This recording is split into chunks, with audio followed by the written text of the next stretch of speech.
I spend a lot of time really hammering just how devastating the issue, especially of pornography, is for men. I mean, it really is the destruction of fatherhood. Hello, my friends. You're going to want to stick around for this show because it's about a topic that I know as parents we're all trying to deal with. Everybody who has kids older than even 10 is dealing with devices. What do? We need them for homeschooling. We need them for calling the kids when they're out, especially when they get into their teens. But what do? This is a gateway to impurity, which is to hell. And so how do we deal with that? Well, we've got with us a priest, Father Jonathan Kopec, who deals with that issue for over 100 boys. We're at Salette Academy here in Georgetown, Illinois, and it's a live-in academy for boys, and they've got over 100. So he's dealing with this not only on a daily basis, he took a deep dive into how to protect his boys here at the academy, and you're going to want to learn all about it. Let's begin as we always do with the sign of the cross. Father. In the name of the Father, and of the Son, and of the Holy Ghost. Amen. Amen. Father, so good to meet you, and thank you for being with us. Glad you can make it. So this is an incredible thing. You have over 100 boys, and how soon did you realize, this is a massive problem, we got to look into this? Pretty quickly, yeah. So I was ordained in 2017, and I immediately was assigned to a school, and I was working with boys. And there were even more in St. Mary's Academy in Kansas, very big school for us. And it was very, very quickly evident who the enemy was. So something more needed to be done. And so the big thing is that no one really knows that much about it. And no one really wants to talk about, especially, the particular dangers. So yeah, we did a deep dive. My superior had me and a couple of the other priests really kind of go deeply into it, try and come up with some relevant information for parents, and then some practical guidelines the best we can. But it's, as you know, I'm sure it's still an ongoing issue. There's a lot of learning going on, and luckily there are more people becoming aware of just how dangerous these things are and what we need to do. But we're still far from the silver bullet, so to speak, when it comes to what we can do best. So at your school here, phones are completely banned, but your students will go home for summer break or whatever, and they have access. What kind of guidance do you give them? Do you give parents to sort of help them navigate the waters of this danger? Sure. Yeah. So there's two things, I guess, that we do. We do on the one side a lot of education, because I think that's one of the most important parts, is just getting the information to the parents and to the boys.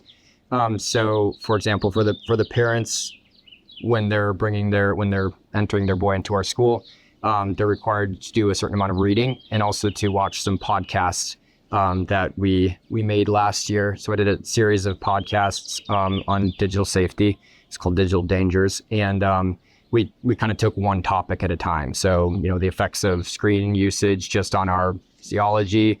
We talked about social media. We spent a couple podcasts on pornography, and then we tried to kind of tailor it off on what we can do about that. So that's 8 or 9 hours altogether that the parents are required to listen to, watch. And then over the year in the academy, we give the boys regular spiritual conferences. We took some of those conferences and we spoke to them specifically about these issues. So I talked to the boys, very precisely about what the dangers are, what the pressures are, where they're going to be pressured and tempted when they're going back out just for the summer, but especially when they graduate, and to give both sides as well. So I think, I spend a lot of time really hammering just how devastating the issue, especially of pornography, is for men. I mean, it really is the destruction of fatherhood. What it trains a man's mind to do is to completely devalue not only another person, but a human soul. And then finally, motherhood.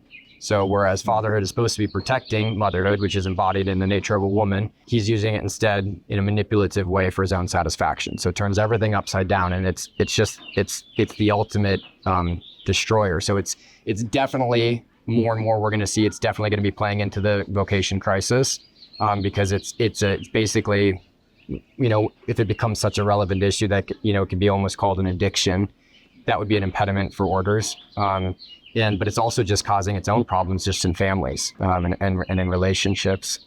So that's the negative side. We really dig into just how it affects us, why no one's exempt from that, why we all need to be humble enough to realize that this is going to be the battle for all of us. But then I try and give, the positive side as well. So we usually start actually just talking about like the beauty of God's creation and how he set up motherhood and fatherhood and the ideal of the Catholic family and everything that's connected to that. And how grace is even supposed to work through intimacy in families between parents and things like that. And it's a beautiful, beautiful reality. And it's very important for the boys, especially, to have an ideal that they're fighting for, because we don't want to just give them the negative don'ts, but this is what we're going for, this is what we're protecting. So we spend a lot of time on that as well. The first step that we do here for the boys and for their parents is education. We can't just give a bunch of rules without really giving the reasons why. But then after that, we do have a very strict policy as well. What we've come across over the years, because again, we're all still trying to basically catch up with this. I mean, technology kind of ran ahead of us. But the big question is, while they're getting to the age where they're going to be graduating anyway, they're going to be self-sufficient, they're going to need a phone and all the things, how do we best form them to have habits, good virtuous habits of purity and regulation and things like that. So the big question is, do you give them a little bit? How much access do you give them and things like that? Over the years, it seems like just because of how devastating the issue is once it becomes an issue, and also just because of just all the unnecessary other things as part of it, just the artificial social life, all that sort of thing. It's not just that the principle has come out like less is more for the youth. It's nothing is best, as much as possible. So after a lot of discussing and a lot of looking into things, we came up, at least with our academy here, our policy is no tolerance. So after we've given the education to the parents and we've asked them to look into the things, then we basically ask them, and it's something that works well with a boarding school because the parents kind of have to, be on board with the formation that we're giving in order for things to work.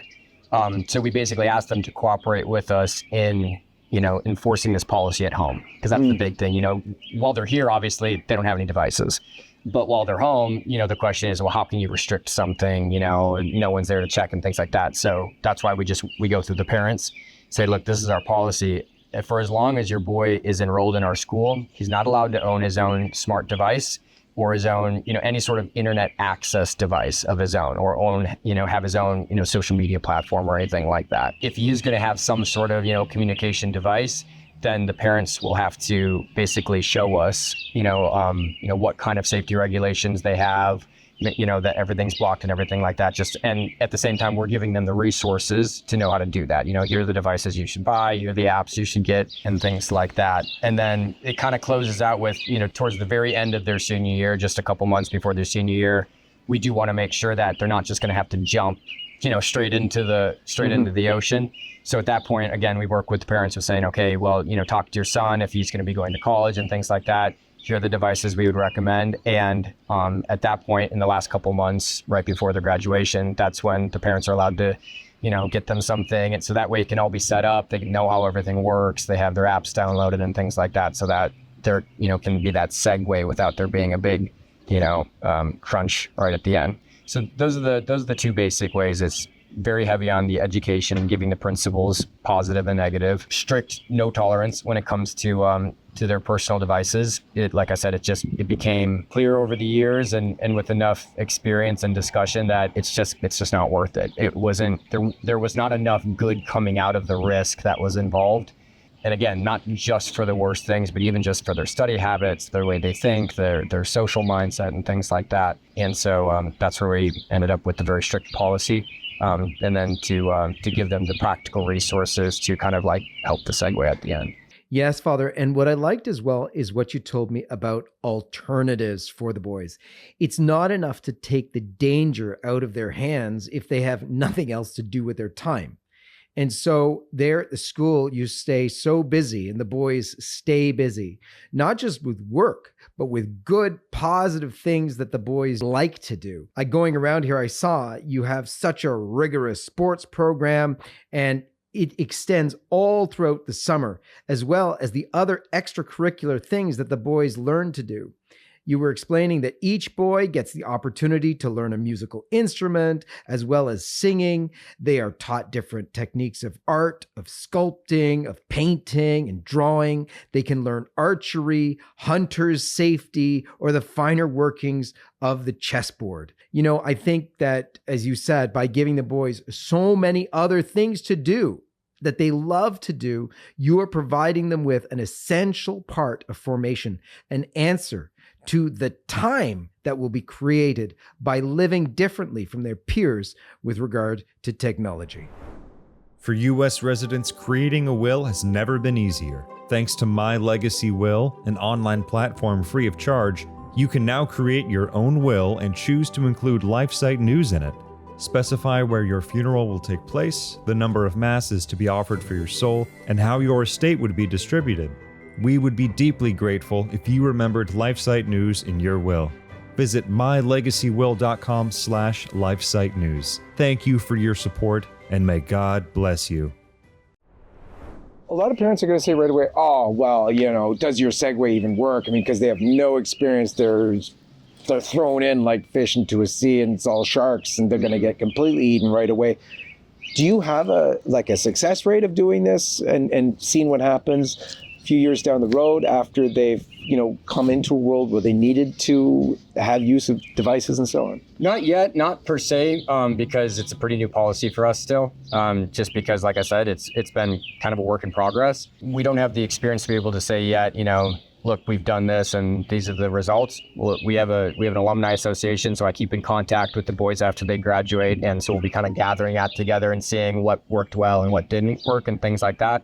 But what I can say is, as far as your question goes, I can say that I have the experience with working with many young men to know that the virtue, the habit that's needed to use these things well and not just be thrown into the bunch of sharks is a very humble but clear mindset that says there are some things that are just never worth me getting into, ever.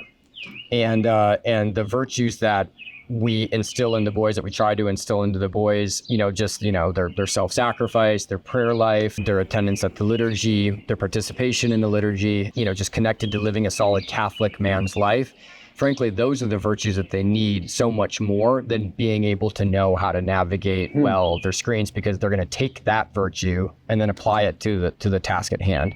These devices are ergonomic. Like, it doesn't take much to know how to swipe and things like that. So I have the experience that's not necessary. If what's necessary is to build those deep-rooted virtues, so that they have a hate for impurity and a love for a sacred and Catholic notion of love and a love for Jesus Christ. And if a man has those convictions, you know, he's not just going to be tossed into the sharks. Yeah. It's just not the same thing. So sure, he might not have as much as practical know-how, but that only takes weeks at most. Yeah. It's really just not the issue. And I can say that off of experience. I have worked with a lot of boys going on the way out, graduating, and just saying, you know, if they get it and they get that conviction that there are certain realms of the digital world I'm just not going to step into. There are certain things like always having a filter and accountability, you know, kind of just the two big safety guards. They get that clearly, and then they have all those positive virtues on top of that. They're not the ones that are going to be just swept away to completely unexpected, you know? Yeah. So, Father, one of the things people are going to ask is, wait a minute, are they not using computers even? Are they, you know, because everybody has to use a computer if they're in any kind of writing job or whatever, where you have to write a report or anything, which is just about everybody right now. Do they know how to, well, I guess not know how to use the internet, but how do they access research online? Mm-hmm. What do you do that way? Sure. So we have it set up actually basically how I would advise any family, you know, if a father of a family comes and says, you know, how should I set up my internet at home? Let's say, like, how would you do it? I think at the Academy, we do kind of have the best case scenario. So we do have internet, and the boys, with permission, especially if they're, you know, in their last 2 years, because then they'll be applying to colleges and things like that. So they have a permission slip that they have to fill out and present to the headmaster. And if they say, you know, this is what I need to get on the internet for, this is how long I need to go for, then he can grant that permission. that's, let's say step one is that's their access, is they have to have permission. Step two then is that all of our computers and everything, they all go through a filtered internet. So, we have our Wi-Fi on campus, let's say, has its own safety at the DNS level. So, it already has its own blockers and things like that built into it, which is necessary. It just has to be done. That's even, I would say, even easier in a sense in a family setting, because you only need one router, and you could get something like a Griffin router or something like that that's just right there at the source of internet. So you already have a certain level of safety. Obviously, we know there's no such thing as foolproof unless you're not connected to the internet. You have limited use permission for necessary reasons. None of the boys are ever going to be asking, can we get on and watch these YouTube videos because we heard they were really funny. There has to be some sort of requirement. Then the internet itself is safer. It has filtering built into the Wi-Fi. And then lastly, there's the accountability. So all of our computers are in public spaces. So you'll see even the priests and the teachers here on campus, we don't use the internet in our own private offices. So we have it's in somewhat of a public space. There's at least someone around. So for the boys, it's in the library. So there's always people coming in and out of the library, and there's designated accountability when it comes to when they're actually going to be accessing it. It's going to be at a certain time, so we know who they are, where they are, who's going to be around, and things like that. And I would advise the same thing, for this, same thing for families. So if you have, you keep it to a need basis, a legitimate need basis. You have that filtering at the internet level, and then you have accountability. And even fathers of families could, again, it takes a virtue of humility, but to just say, well, I'm not gonna be putting myself in even, the semblance of a near occasion, because I'm going to be only accessing my internet when there's other people around. And that eliminates, 95% of it. Yeah. So one of the practical tips, I know we started doing this too at home, is that when they're using their computer, they're actually on the outside of the table so that we're walking behind. Right. That does its own thing, because then it's totally non-private, because they don't even see who's looking and whatever. And it's actually the same thing in the library. So the computers are up against the wall. Yeah. So that, Okay, so everybody's walking by. So that's and ours is in the kitchen. Mm-hmm. So that's the highest trafficked area. Mm-hmm. And so, which I think works really well. A lot of parents, though, think, oh, I've done my best job at filtering and whatnot, but it's okay if they have their devices in their rooms. What would you say to that? I think I'll be pretty strong on this one, because devices in their room is just, it's definitely an approximate occasion of sin. And there's really no way to go around that. The thing is that, to that point, when parents say, I've done our work, we've done the filtering, the problem is filtering and even accountability, but especially the filtering software, it's more or less like a makeshift dam. And so, the water's flooding and you drop a bunch of sandbags in there, but you're going to have to keep plugging the holes. So there's no such thing as we've done it and we're good. It's impossible, not in the way that technology is advancing with AI. And then the next thing is that children are way better at this than adults are. And even I have to say, even the parents that are convinced that, they're pretty technologically competent, chances are their children are going to be that much more technologically competent. So when it comes to finding backdoors, accountability, and filtering, it's that much more of an issue. So usually when I have this discussion, parents don't like it because it seems like I'm presuming that all their children need to have is the opportunity and they're going to sin, which no one likes to think, like not my children, yeah, I get it. Those people out in the world and all that sort of thing. But my children, we're a good Catholic family and things like that. But the problem with that way of seeing it is that especially the younger they are, and especially, again, if they're boys, when we're talking about the specific danger of pornography, but social media brings its own danger as well, especially for young girls. But we're talking about something that's so powerful that it's disproportionate even to a good Catholic youth that's raised in a good Catholic family. It's disproportionate to their just ability to resist, in a sense. It really only takes a little bit of exposure. It only takes a little bit of temptation. And all of a sudden, you can give into curiosity for a moment, and that could be the spark. But the problem, that quickly follows upon that, especially with that sort of mindset, is that if that child is unfortunately weak enough to just even give into a little bit of curiosity, chances are they're not going to be confident enough to actually come talk to their parents about it then. So it becomes like this kind of this shame and fear of being in trouble. And we've kind of set them up for failure because we've given them their space, but then also we haven't continued the conversation. We haven't been building the trust and things like that. And then if we have this mindset that my kid could do no wrong, we're being unfair to them. It sounds maybe like a silly example, but if you had a silverback gorilla in your garage and you knew he was really, angry and he tries to kill everyone that comes into the garage, it doesn't matter, how many rosaries your children say on a daily basis. It doesn't matter, whether or not they make the sign of the cross with holy water when they walk into the garage. You're sending them to, their pain or maybe even their death, because that thing is physically stronger than them. When it comes to technology, the algorithms, the AI-based,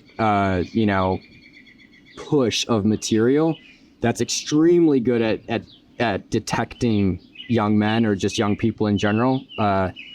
We're setting them up against a monster that's more powerful than their ability to regulate. And so it does not take a bad kid at all to get into trouble. And that's really, really important. It just takes a human being. It takes a human nature and a device. And that applies not only to children, it applies to all of us. If we're being honest and humble. Again, this is the relevant issue, the moral relevant issue of our day. It's not just children, it's everyone, especially men. My main point is that when it comes down to, if we think we've done enough, and so we can give some leeway in things that are objectively going to be dangerous, it's not fair to our children. It's not the way to do it. And I would even add on top of that just because of how relevant and dangerous these things are, parents have to consider that it's not just a question of prudence. This is a moral obligation, and it's a grave moral obligation. We're talking about something that can just cripple someone for their entire life, and it does, many. And if we're dealing with that and we're trying to be prudent as a family, we should always be erring on the side of more safety. In this line of morality, you can't go wrong if you're being just more safe when it comes to protecting young eyes and giving them a lot of positive education, but then not setting their children up for failure by enabling them to have opportunities where their weakness comes across something that's too strong for them. I have so many questions for you, but one pertains also to TV, because on my day, we're not going to have TV. Right. We have a TV that to play videos on. It used to be to play CDs on, but now it's hooked up to the internet so we can have the right apps that are safe stuff and we can watch good stuff. The difficulty is that there's also other stuff. What do you recommend for TVs and people to deal with that? This is the part where I become every kid's enemy. Now, in a nutshell, because most TVs are smart TVs these days, we're more or less just talking about a computer. In a sense, right? Because most TV is not just coming through a cable anymore, it's coming from satellite, or usually it's through internet subscriptions and things like that. So a lot of the same things that we talk about as far as accountability and filtering are going to be the same things. Just as relevant when it comes to TV. I would add an extra caution that has two sides to it, and that is we don't want to underestimate even just screen usage in itself. This is where it might start to sound a little extreme, but again, this is an experience thing among priests, is that even just the more a child is conditioned to receiving information or using screens for entertainment or for information, it already starts to basically plant that habit of use and that way of thinking. So, for example, just, learning how to think off of an internet paradigm is really bad, actually. And this is across the board. And, in any Catholic school, ask the teachers, the ability for children, even young adults, to just be able to focus on a task, to pay attention, to be able to think deeply, to follow a line of thought from one, point to the conclusion. It's becoming more and more difficult because that's not how they're trained to think. They're trained to think like a Google search, So you type in, you get your section of information. You don't get the relevant content that helps you actually grow in wisdom about something. You're not enabled to or trained to contemplate things. It's just, immediate things like that. And it creates this fragmentary way of thinking where it becomes harder and harder to just be able to, stick on one point and think it through to the end, and then form good principles, which then can, apply to your actions and things like that.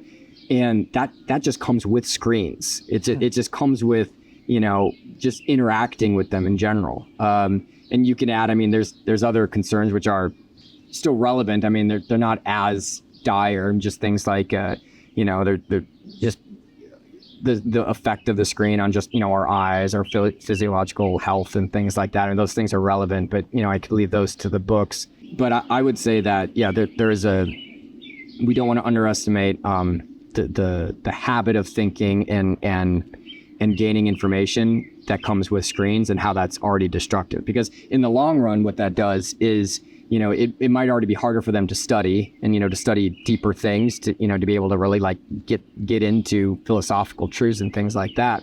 But that ability to pay attention and, to think off of principles and stuff like that, that's the basis for prayer. So, if anybody can, remotely agree that it's become difficult to, make it through a Hail Mary without losing our focus, there's a reason for that. We're not computers, so we're always going to have to deal with distraction. That's a human condition. But it shouldn't be as bad as it is. But then furthermore, when it comes to, our universal call to some form of a contemplative life, some form of meditation, it becomes almost impossible when you don't have the habit to just be able to be silent inside. And that comes with screens. So, even if it's, innocent movies or just information documentaries and stuff like that, again, our conclusion is less is more. I wouldn't say necessarily nothing is best in that case, because there definitely are relevant things and, properly moderated and things like that. I think there's still room for that, but we definitely don't want to underestimate that. The other side of the TV question is the cultural aspect. And again, I think this is something that we don't normally pay that much attention to. We're kind of used to it, especially as an adult. You've kind of made your decisions. You've come across your principles. This is how I want to think. This is how I want to raise my family. This is how I want to treat myself. But we forget that children are always absorbing. They're not, that's where their principles come from. And so if they're absorbing everything around them, well, they're definitely absorbing the things that are most impacting on their attention, which is a screen. So if you watch your kid watch a movie and they're just glued into it, they're absorbing everything about that movie, not just the things that the adult is seeing, like the jokes and the colored shapes and the music, but they're absorbing a way of thinking. A way of, how parents treat their children, how girls dress out in public, what people do for fun, how a relationship should go and things like that. So, if there's a reason, for example, I think it's a relevant example, is that, our young Catholic youth are, many relationships are not Catholic, even among our good traditional families. And it's not because they weren't raised right, but at the same time, there was a competing influence from all the culture, the music, the movies, and everything like that, we're not sitting our kids down and saying, this is how you should, have a relationship. But at the same time, they're sucking it in. And they're also seeing, and this is where it gets a little pokey, but they're also seeing their parents' approval of it, at least tacitly. Because if mom and dad are watching the movie too, and it's just something as subtle as, there's a couple 16-year-olds, stupid modern relationship, they're taking that in, and that's a normal thing, and mom and dad are watching it, they're tacitly approving it, and so that becomes an okay thing for a child's psychology to take in. So when it comes to TV, movies, I think that the best rule of thumb is make it more, need-based, much more moderated, and be very selective. And then even with that selection, obviously there's always room for good conversations. It's just like literature. Literature doesn't, I'm not saying that it always has to be, about saints, for sure, because then you'll only know about saints and you won't know anything about being a sinner. So there's plenty of room for good, let's watch this documentary or whatever it is, or even this movie if it's well done and there's no immoral content and all these sort of things, because now it can be a basis of a conversation. And then, okay, now that's a positive thing. In general, I would say, I think we take it for granted that they're not being as affected as we are. We're not being as affected as they are, I guess what I'm trying to say, because they're younger. Yeah. One of the things you touched on, which I think is very interesting, and it reminds me of something that I heard from Father Ripperger. It's about how this affects men largely, at least the pornography side does, but it's not only because when people talk about pornography now, they're meaning like there's this whole genre of we have to get rid of porn, but they're meaning hard porn or whatever. They make all these distinctions. But just the impurity, just the plain old, not plain old, but you know what I mean, inappropriately dressed when you see that, whatever. Right. There is a kind of a giving into it sort of intellectually. First it's sort of curiosity, then it's, whatever. That Father Ripperger talked about, he was talking specifically about porn, but he was talking about how it kind of opens the permission, because the demons go very much by authority, and the man is the head of the household and sort of the property and of his wife and his children. The devil has to sort of respect his authority in that domain. And yet he was saying that he sort of grants a tacit kind of permission when he allows himself to be lured in and affected by pornography or whatever screens. Tell us about that. What I could say is this: I am no authority on the abilities and activities of how diabolical influence can work in those specific ways. It's definite that the devil is using them, so there's no question there. What I can say from my own experience, I guess, and what we can call whatever, relative authority there, is that it definitely, the issue channels through the father largely. I wouldn't say exclusively, but largely. All respect due to, the theology of diabolical influence. Like I said, it's not my specialty. What I can say, let's say on some studying I've done on like the psychological aspect, let's say of the father and his effect on his family, our mindsets and our principles are largely given to our children, even, let's say, subconsciously, in a way that you don't have to teach your son, strictly speaking, a virtue that you have yourself. And that's for two reasons. One is just because of the natural connection of a parent to their child, and those sort of things are passed. But then also on the virtuous side, what we believe by one of the parts of the sacrament of marriage is that grace is working through the parents as physical instruments to their children, their sources of grace. And so let's say if a father then is making his own mistakes, but especially in these particular realms, he is doing two things. He's blocking that grace, and so he's in a sense pulling the foundation out of the reason of his existence, really, in a sense, which then, blocks his children to be able to receive that virtue from them. So it's kind of the same thing, I would say, as what you were saying. But then also, let's say the pornographic mentality, let's say, it trickles into everything. It's not just a question of, committing mortal sins. It's how we see things. So how, for example, even just, how a man treats other people, whether or not he's fundamentally self-sacrificing or fundamentally manipulative and things like that. Like all of these things, just they will be affected by the vices and the virtues that we have. And so from that perspective, I can absolutely agree, that the devil's let in when he's given that access through the father of the family. Absolutely. Stunning. If we can conclude just with some advice that you might give, any that we haven't discussed, maybe just a few points that you would like to point parents to. So yeah, the advice I would give to parents would come down to, again, it's always going to start with principles. So don't be afraid to get as educated on these matters as possible. Again, no one wants to have to talk about it. No one really even wants to know more about it. But unfortunately, this issue is not going away whatsoever, specifically the pornography issue, but the technology issue in general. We need to know just as much as we can about this, and we need to share that information with each other. Otherwise, we're going to just continue to see increases of abuse and losses of vocations and destroyed families. It's going to be tied into that. So to learn as much as we can. And then immediately following off of that is communicate. Parents need to talk to each other about it, and they need to give positive education to their children. If I were to sum up in one word, the best thing that a parent can do for their child when it comes to digital safety is trust. So the more just in general, they form an open communication, you can tell me anything, and I'm going to be going out of my way to give you positive, prudent principles. And so that way the child knows that no matter what, they can always go and talk to mom and dad about this, you've eliminated a lot of the tragedies. Okay, I have to stop you because that's huge. So all parents are going to be like, yeah, but he just doesn't die because we've tried and they're scared and whatever, and we try and tell them, please come talk to me about anything, and it doesn't work. What do you actually say?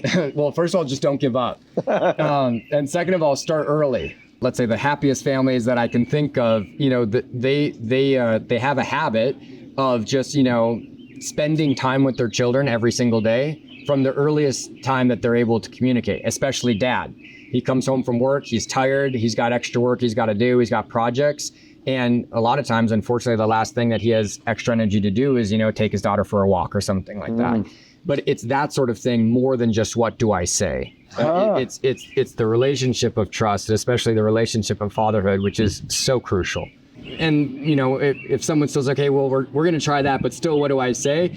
Sometimes it's just, you just keep saying it over and over again, if you're worried about something, for example, you keep going back without nagging, but you just keep opening the door. Hey, I can tell something's troubling you. When you're ready, I'm here, whatever. So something like that. You're opening the door. You're trying to continually make them comfortable, and trying to continue to build that trust. Another, I guess, practical positive thing to say is, actually give them information about, the mysteries of God's creation and the relationship between a man and a woman. Like, if you're stepping ahead of their curiosity and the development of their mind and body, then you could already be giving them ammunition so that they already have something in their pocket to know, oh, yeah, dad mentioned this. I can go talk to him about it because he already told me a little bit about it. And he said that when I notice, I can come talk to him about it. And you've eliminated this. I've waited until he's 16, and then all of a sudden I try and dump everything on him. And the boy, he's probably thinking you're 3 years too late. And dad makes a mess of it anyway, because he's so nervous. But the younger they are, they don't know. You're the parent, just give me information. And you can give it in an age-appropriate way. I don't know if am I allowed to give book recommendations? Please do. So the best book I've read on this is by a priest named Father Henry Sattler. It's called Parents, Children, and the Facts of Life. It's an excellent read. I highly recommend it for this specific question, because he starts at, age 2. And he says, the moment you're able to start using words with your children, you can already be giving them, relevant information, age-appropriate information, and what's most importantly is reverent information. Because we don't want our children growing up thinking that there's things intrinsically bad about themselves or their bodies, or the temptations that they have mean that there's something evil about them. But rather we want to give them from their earliest years a sense of, wow, this is something sacred. This is something I need to protect. And the earlier you start that, and the more you keep your eyes on it, parents keep talking to each other. You make sure that as they get older, if nothing's come up, you still intentionally put information out there. There's different milestones and things like that. Like I said, Father Sattler in that book does a great job. And I'm not even sure where he's from, but I really appreciated his work. Wow. So I highly recommend that to parents. And then last, I think just as they get older, even if let's say they already are older and you didn't have the time or the knowledge, the experience, the confidence a lot of times to tackle those things early on, it's never too late. It really isn't. What I mean by that is never too late to start.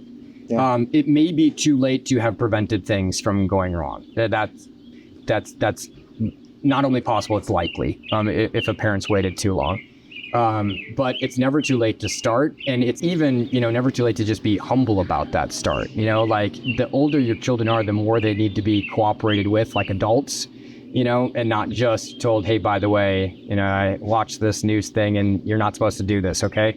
It's like, hey, we need to talk about this. We haven't really been paying attention to it. Let's talk. And then even if they keep trying to push away, just keep knocking lovingly, humbly, but insistently, until eventually they get it, like, all right, fine.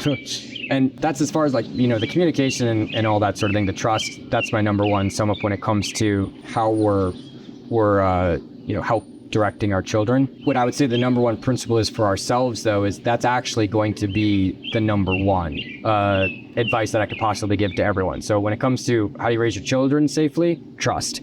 All the things that I just explained. When it comes to what's the actual best thing you can do for your children, it's yourself.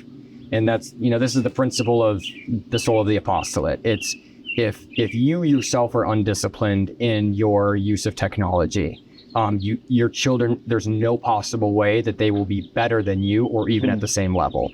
It just doesn't work like that. So if you need to work on yourself to get things restricted, to stop wasting hours scrolling through things, even if it's not pernicious material or whatever it is, that's where it's got to start. Because if we're really honest, we know that the flip side of how much we spend on technology is how much we spend on our spiritual life. They ebb and flow. Whoever's got the winning hand, he's got the most attention. If it's technology, that means that my spiritual life is very small.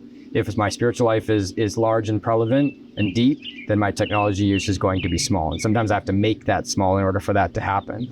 But that's where it's all going to start. On the spiritual level, on the supernatural level, it makes you an instrument of grace through your own regulation, your union with Christ, your state of sanctifying grace. The virtues that you're going to pass, it's going to be, actually possible because you're actually living those virtues.